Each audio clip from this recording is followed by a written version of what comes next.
Hello everyone, welcome back to my channel study only science. तो आज की हमारी क्लास इवान पावलोव की सिद्धांत के ऊपर आधारित है और थ्योरी उसका एमसीक्यूज में लेकर आई हूँ। तो आज के इस टॉपिक में आपको सारा टॉपिक कवर करवाने वाली हूँ और इसी के साथ आप वीडियो को लाइक कर दीजिए, क्लास में लास्ट तक बने रहिए और चैनल पे अगर नए हैं तो सब्सक्राइब कर लीजिए, क्योंकि यहाँ पे आपको C TET, M P TET, किसी भी टेट से रिलेटेड सारे चैप्टर आपको यहाँ पर कवर करवा दिए दिए जाएंगे। और इसमें हमने जो कुछ पैडागॉजिकल के भी क्वेश्चन करवा रहे हैं तो वो भी आपको कंटिन्यू करवा देंगे। ऑलरेडी कुछ क्लासेस मैं करवा चुकी हूँ जिसमें मैंने एमसीक्यूज करवाए हैं, वस्तुनिष्ठ प्रश्न, जो आपके एग्जाम के लिए बहुत ही हेल्पफुल होने वाले हैं। और अभी आप लोग देख रहे हैं कि जो सीटेट का एग्जाम आने वाला है तो उसकी दृष्टि को में रखते हुए आप इसका हमारी क्लास को आप देख सकते हैं। ठीक है, लिंक आपको डिस्क्रिप्शन में भी मिल जाएगा। और अगर जो आप एनटीपीसी का रेलवे का एग्जाम देने वाले हैं तो उसकी भी हमारे यहाँ आपको प्लेलिस्ट मिल जाएगी, तो आप चैनल पे जाके चेक कर लीजिए। तो इवान पावलोव का जो सिद्धांत है, इनकी थ्योरी क्या कहती है, इसके बारे में हम पहले जान लेते हैं। रूसी मनोवैज्ञानिक इवान पावलोव का जन्म कब हुआ था? 26 सितंबर 1849 को हुआ था। उनके द्वारा अधिगम का शास्त्रीय अनुबंधन सिद्धांत, देखिए, अधिगम का जो है शास्त्रीय अनुबंधन सिद्धांत, जिसको इंग्लिश में classical conditioning theory of learning कहा गया है। ठीक है, ये सिद्धांत इन्होंने दिया और इसके कई नाम हैं जो आपको आगे आगे वीडियो में मिलेंगे। ठीक है, तो इस सिद्धांत को आगे किन नामों से जाना जाता है ये आपको जानकारी मिल जाएगी। तो अभी शुरू करते हैं, जिसके लिए वर्ष 1904 में इनको चिकित्सा के क्षेत्र में नोबेल पुरस्कार दिया गया था। किसमें? 1904 में चिकित्सा के क्षेत्र में नोबेल पुरस्कार दिया गया था। पावलोव एकमात्र ऐसे मनोवैज्ञानिक हैं जिन्हें नोबेल पुरस्कार प्राप्त हुआ है। ठीक है, एकमात्र मनोवैज्ञानिक है जिनको नोबेल पुरस्कार मिला था। पावलोव ने अपने सिद्धांत का आधार अनुबंधन को माना है। ठीक है, अनुबंधन को इन्होंने अपने सिद्धांत का आधार माना। इन्हें अनुबंध के जनक भी कहा जाता है। ये भी एक क्वेश्चन बन सकता है, इन्हें अनुबंध का जनक किसे कहा जाता है? तो इवान पावलोव को। ठीक है, अनुबंधन एक ऐसी प्रक्रिया है जिसके द्वारा उद्दीपन तथा अनुक्रिया के बीच एक साहचर्य स्थापित होता है, एक संबंध स्थापित हो जाता है। पावलोव के शास्त्रीय अनुबंधन सिद्धांत को क्लासिकल कंडीशनिंग कहा जाता है। ठीक है, अब इनका सिद्धांत थोड़ा सा आप जान लेते हैं किन किन नामों से जाने जाते हैं।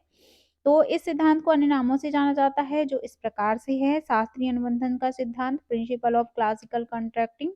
ठीक है, दूसरा किस नाम से जाना जाता है?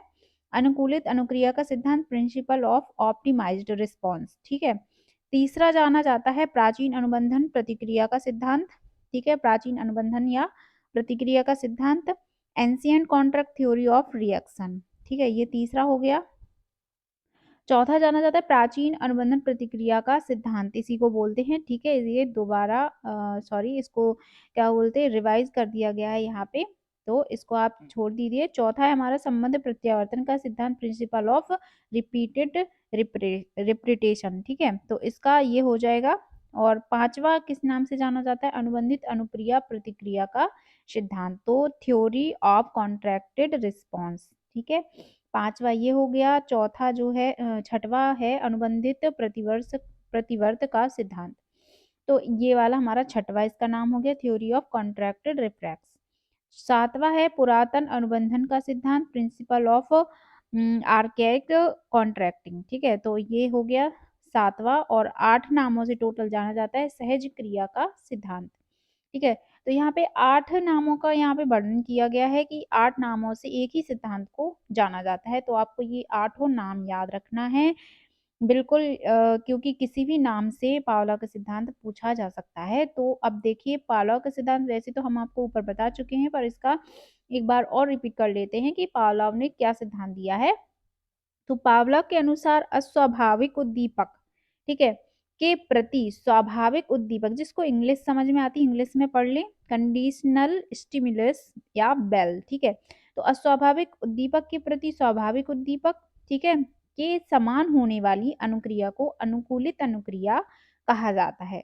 ये इनका सिद्धांत था। अब देखिए, हम इससे रिलेटेड आपको एमसीक्यूज करवा देते हैं जिसके माध्यम से आपको पूरा क्लियर हो जाएगा कि किस तरह से एग्जाम में पूछा जाएगा और हमें क्या आंसर करना है। तो किस मनोवैज्ञानिक को पशु मनोवैज्ञानिक के लिए नोबेल पुरस्कार मिला था? तो ऑप्शन हमारा पावलोव को, थॉर्नडाइक को, स्किनर को और महात्मा गांधी दिया गया है। तो यहाँ पे पावलोव को जो है ये पहले इकलौते मनोवैज्ञानिक है जिनको नोबेल पुरस्कार दिया गया है। ठीक है, तो इनको चिकित्सा के क्षेत्र में पशु मनोवैज्ञानिक थे ये, इसलिए इन्हें मिला था। तो देखिए, अगर आपको वीडियो अच्छी लग रही, क्लास अच्छी लग रही तो लाइक ज़रूर करिए। इवान पावलोव के प्राचीन अनुबंधन सिद्धांत में भोजन है, क्या है? अनुबंधित उद्दीपक है, अननुबंधित उद्दीपक है, अनुबंधित अनुक्रिया है, अनुबंधित अनुक्रिया है। तो यहाँ पे प्राचीन अनुबंधन सिद्धांत में जो भोजन है, उसका जो है आंसर यहाँ पे क्या करना है? तो इसका आंसर हो जाएगा ऑप्शन नंबर बी। ठीक है, अनुनंदित। हाँ, मुझे लगता है कि मैंने पहले वाले प्रश्न का आपको बता दिया है। पावलाव ठीक है, हाँ, यहाँ पे आप देख लीजिए तो इसका दूसरा ऑप्शन जो है अनुबंधित उद्दीपक है, ये राइट आंसर हो जाएगा। अगला प्रश्न है हमारा, पावलोव ने शास्त्रीय अनुबंधन के सिद्धांत का प्रयोग किस पर किया? तो इन्होंने शास्त्रीय अनुबंधन जो दिया है, ये किस पर इन्होंने प्रयोग किया था? तो ये सभी को पता है, कुत्ते पर इन्होंने वो प्रयोग किया है। चौथा प्रश्न है, मैं अपनी चाबियां मेरे टेलीफोन के पास खूंटी पर टांगता था। अब मैंने चाबियां लिखा हुआ यहाँ पे, चौबियां हो गया, तो चाबियां रखने की जगह बदल दी है, फिर भी मैं चाबी लेने खूंटी के पास ही जाता हूँ। यह उदाहरण है, तो ये किसका है? एक प्रैक्टिस है, मतलब हमें याद है कि हमने वहां रखते थे, पर अब वो चीज बदल चुकी है, तो यहाँ पे इसका आंसर हो जाएगा अनुबंधन का। ठीक है, ये अनुबंधन का एक उदाहरण है। नेक्स्ट है, पांचवा प्रश्न है, निम्नलिखित में से शास्त्रीय अनुबंध का उदाहरण क्या है? तो निम्न में से शास्त्रीय अनुबंधन का उदाहरण है, कुत्ता विद्युत शक की मजबूरी को सीख लेता है, या फिर चूहा भोजन प्राप्ति हेतु लीवर दबा देता है, कुत्ता घंटी बजने पर लार, यहाँ पे लार है, लार टपकाना सीख लेता है, या फिर कबूतर भोजन प्राप्ति हेतु कुंजी में से झांकना सीख लेता है। तो इसमें जो है शास्त्रीय अनुबंधन का जो उदाहरण है वो कौन सा है? कुत्ता घंटी बजने पर लार टपकाना सीख लेता है।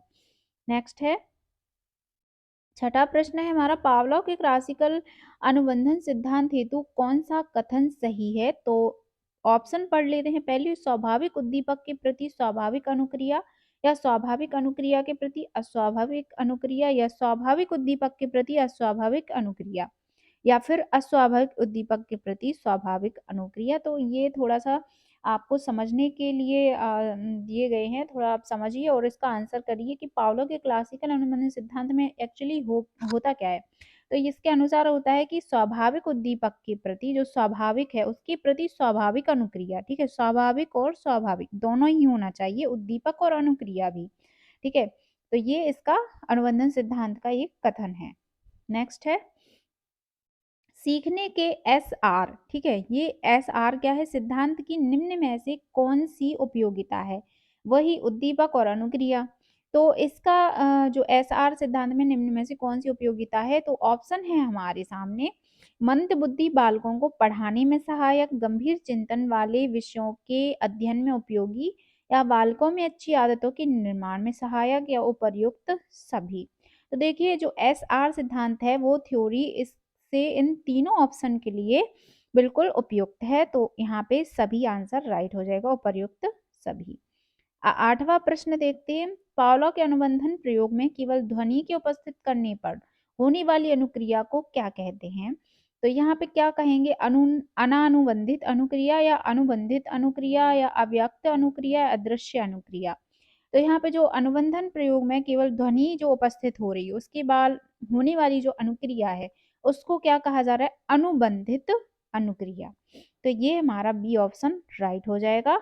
नौवां प्रश्न है इसी का, पावलोव किस देश के मनोवैज्ञानिक थे? ये बहुत बार पूछा जाता है प्रश्न कि पावलोव जो है किस देश के मनोवैज्ञानिक थे? तो ये रूस के थे। ठीक है, इनका डेट ऑफ बर्थ जो हमने आपको थ्योरी में बताई है तो वो आप याद रखिए। अ, ठीक है, नेक्स्ट प्रश्न देखते हैं। 10वां प्रश्न है हमारा, निम्न में से कौन सा अधिगम सिद्धांत पुनर्वलन को महत्वपूर्ण मानता है? ऑप्शन है थॉर्नडाइक का संबंधवाद सिद्धांत, या स्किनर का क्रिया प्रसूत अनुबंधन सिद्धांत, या पावलोव का अनुबंध सिद्धांत, या फिर उपयुक्त सभी। तो इनमें से जो है कौन सा अधिगम सिद्धांत पुनर्वलन को महत्वपूर्ण मानता है?